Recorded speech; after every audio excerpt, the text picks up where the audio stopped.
Hey again guys, welcome to Fitness Focused. Take a breath, bro. What you trying to do? Hey guys, welcome to Fitness Focused. I'm Sam. You know that, they know that. Why are you telling them that? Like a name badge or something is there. Take 30. Hey guys, welcome to Fitness Focused. Today, I want you to look at my whiteboard. It's nice, isn't it? Hey guys, welcome to Fitness Focused. Today I want to talk about calories. This is a topic that always gets confused with clients because the amount of information that's out there, it's very easy to get overwhelmed. We're going to keep it simple, okay? I remember here, we are just breaking down the absolute basics, okay? So the first thing I want to remember is this. I want to remember KISS. Yeah? What is KISS? Keep it simple, stupid. So, calories. Now the main thing with calories is they make up all the food and drink that you consume across the day. Anything you eat and drink is going to be consisting of calories. Depending on the sort of food group that's in, the composition will be different. But protein, carbs and fats, they're the big three, okay? So, protein. Any muscle building, any tissue building, any cells that we need regenerating, your immune system, your endocrine system, how your body is capable of carrying nutrients around the body, all of this relies on proteins in some way or manner. Then you have carbohydrates. This is the energy cell. These are the fuel for your body to perform activity so you don't peter out. Anything above baseline, so anything that isn't walking, twitching or sleeping, you're probably going to be using more carbohydrates the more intense the activity becomes. Finally, fats. Now these also provide fuel. This is like diesel and unleaded. This is your low burning but very good miles per gallon fuel source, whereas carbohydrates are a lot faster acting. They're a lot more sudden and give you a lot more energy. Now some things to note with this. Find the right pen. Is that one? No, it's not. Is that one? Too many pens. Here, protein per gram. 4 calories, okay? How many calories has carbs got per gram? No one's going to answer me, it's a camera. 4 calories. Fats. I nearly put 4, there.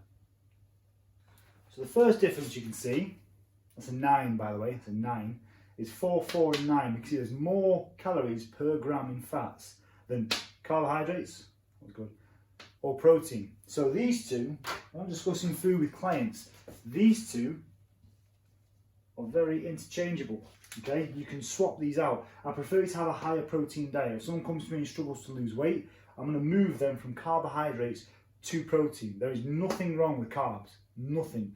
But everywhere this side of France, we eat too many. Preservatives, additives, anything that's fortified. You can eat the same food all year round, regardless of the seasons.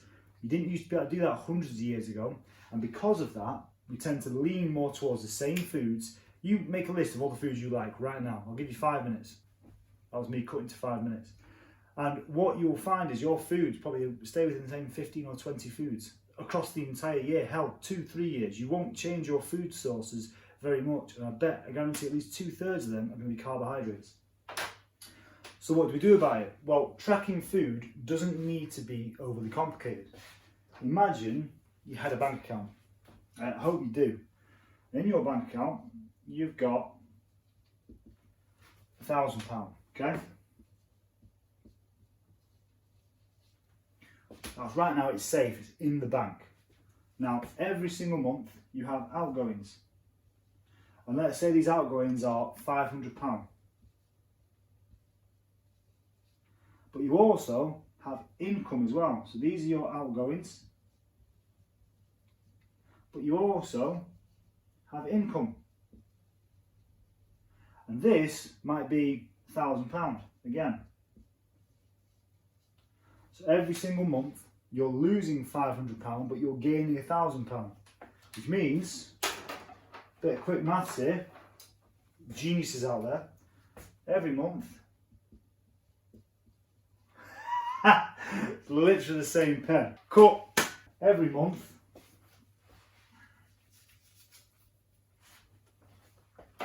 which means that every month you're £500 better off. Now, let's say you want to go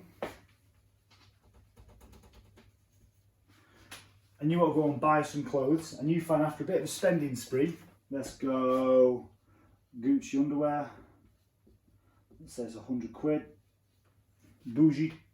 Let's say you want the Apple Watch.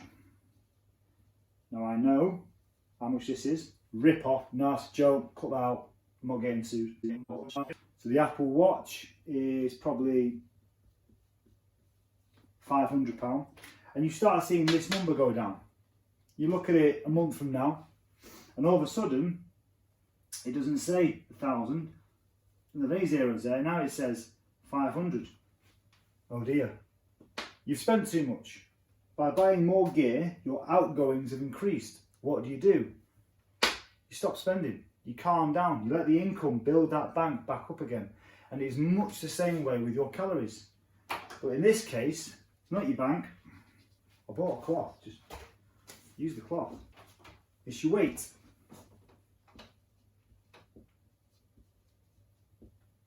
And let's say your body weight is 80k. For a dude. Now you see that, and in terms of outgoing, we'll keep the outgoing there, but now we're referring to energy. Okay, so every day, let's say you burn 2,500 calories, right? And you think your income, your ingoing energy, the food you consume, is about that. But you add up your food, so you have a look. Let's say the way here we think. In fact, I'm doing it in red. I'm doing it in red because we aren't sure. So we think it's 2,500 calories. So we believe we're pretty much the same. Yeah, there should be no issue here whatsoever. That should not change. However, the weight starts to increase. You check again in about 3 weeks. You put on, that's terrible. That's just horrible. Cut. You put on, better, 3 kilograms. What's happened? You're either not burning as much as you think, or you're eating more than you think. In either case, it's quite simple. We go back to these numbers again. So you look, do you eat a lot of protein and carbs? I can tell you now, for most people, they don't eat enough protein, so ignore that one for now. Do you have too many carbs or do you have too many fats? Look at the food you eat, just like you look at your bank statement and figure out, where am I spending too much? Eating too much? If that's the case, reduce your carbohydrates or change your carbohydrates to protein. Yes, it's the same energy, but protein will fill you up for longer, digest slower. The food is utilised more than carbohydrates in your body, so you will find your appetite is more satisfied. You'll tend to eat less if you're eating protein. Don't believe me? Go and buy a bag of crisps now, I'll wait. Welcome back. And go and get some protein like a chicken breast, I'll wait. There you go. Now eat the bag of crisps and eat the chicken breast. Now I guarantee you will feel more full from eating the chicken breast than you will do with the packet of crisps. Carbohydrates break down a lot faster and get used a lot quicker than protein does. Or you're eating too many fats. And look at the difference between the energy from fats. So here's our bank, here's our sheet, here's our weight, and it's starting to creep up, it's starting to become alarming. So we can either increase the activity, or for me personally to begin with, start with the food. Start with the food. There's so much more time to eat in the week that if you control this side of the equation, you're in a lot better standing. So where it was 2,500, we now go down and make it 2,100. We check again in about 2 or 3 weeks. These things don't happen overnight.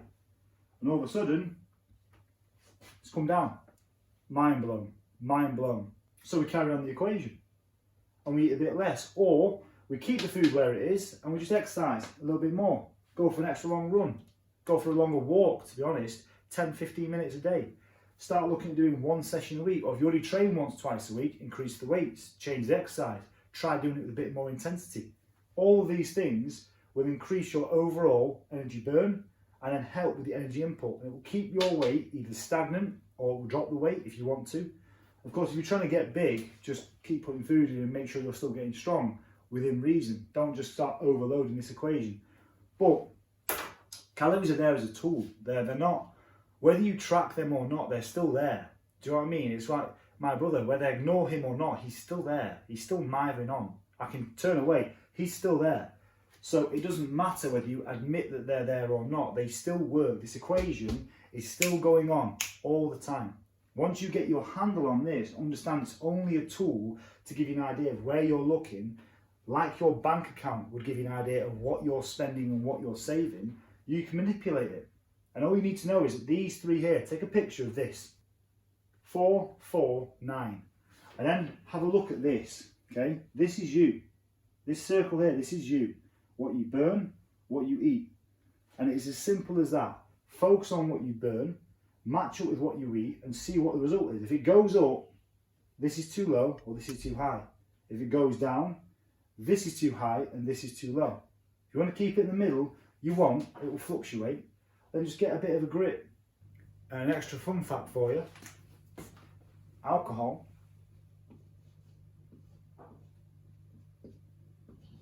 is roughly 7 calories per gram, but this does not get used, okay? The only thing this is used for is for getting with people that you otherwise regret in the morning. That's it, video done, have a nice day.